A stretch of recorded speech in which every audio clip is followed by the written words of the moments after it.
السلام علیکم۔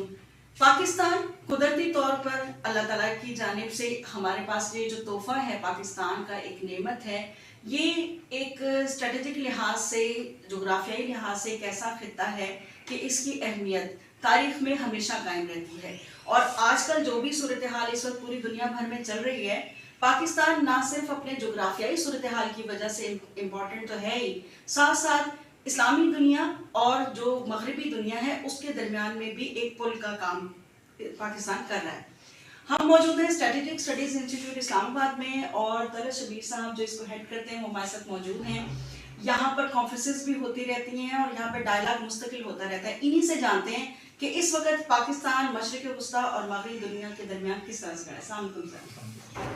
طلعت صاحب، جیسے ہم نے ابھی بات شروع کی کہ پاکستان کی جغرافیائی اہمیت جو ہے، اس کے اوپر تھوڑی سی آپ روشنی ڈالیے اور پھر اس کے بعد مشرق وسطیٰ کی طرف آتے ہیں۔ دیکھیے، اگر آپ پچھلے 70 سال کی جو 7 دہائیوں کی تاریخ کو دیکھیں گے تو آپ کو یہ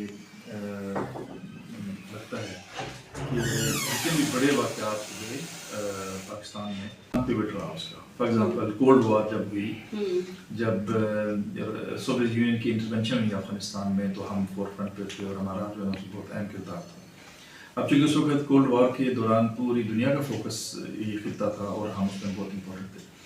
پھر 9/11 جب ہوا تو 9/11 بہت بڑا ایونٹ تھا ہسٹری کا۔ اس کے بعد دوبارہ جب یہ وار آن ٹیرر شروع ہوئی تو پھر ہم اس لائم لائٹ میں آ گئے۔ تو ہم چونکہ جغرافیکلی ایسی جگہ پہ واقع ہیں جہاں سے ہم ریجنس کو کنیکٹ کرتے ہیں۔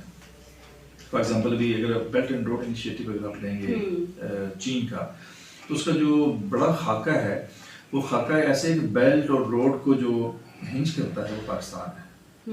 اسی لیے جو ہے نا وہ چینیوں نے اس کو ڈکلیئر کیا کہ جی جو سی پیک ہوگا یہ پائلٹ پروجیکٹ ہوگا بیلٹ اینڈ روڈ انیشیٹو کا، because we are connecting the world. تو اس لحاظ سے ہماری جغرافیائی حیثیت ہے۔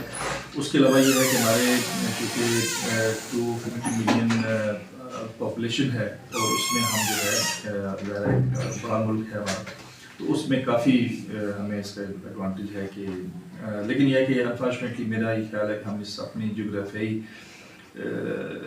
پریزنس کو اس طرح کیش نہیں کر پائے جیسے کرنا چاہیے۔ جب ہم اس اپنی جغرافیائی صورتحال کو کیش نہیں کر پاتے ہیں تو اس میں کیا ہمارا جو انٹرنل لوگوں کا بیہیویئرس ہیں، چاہے وہ ایمان کے اقتدار کے ایمانوں کے لوگ ہوں یا سول سوسائٹی ہو یا جہاں جہاں بھی بااختیار لوگ ہوتے ہیں، ان کی آپس میں کوآرڈینیشن نہ ہونے کی وجہ سے کیا ہم ایسی پالیسیز نہیں بنا سکتے کہ ہم اپنے آپ کو ایک سمت پہ رکھ سکیں؟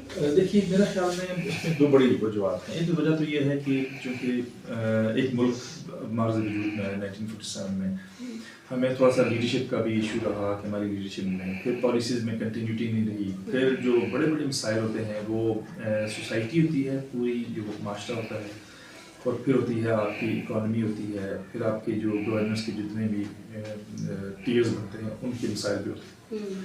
فار ایگزامپل جس سے بھی آپ نے خود بتایا کہ ایوان ظاہر ہے ایک ایلیٹ کریٹ ہونی تھی جنہوں نے فیصلہ سازی کرنی تھی ملک میں بڑے بڑے لیول پہ، پھر کچھ ایک بیوروکریسی ہونی تھی جس نے امپلیمنٹ کرنا تھا ان کو، پھر لوکل گورنمنٹ جیسے بھی آپ سے آف دی کیمرہ بات ہوتی ہے، لوکل گورنمنٹ کا ایک نظام ہونا چاہیے تھا جو لوگوں کی جو مسائل ہیں بنیادی سطح پہ ان کو حل کرتی۔ تو میں نے جتنے ٹیئرز آف گورننس تھے ان میں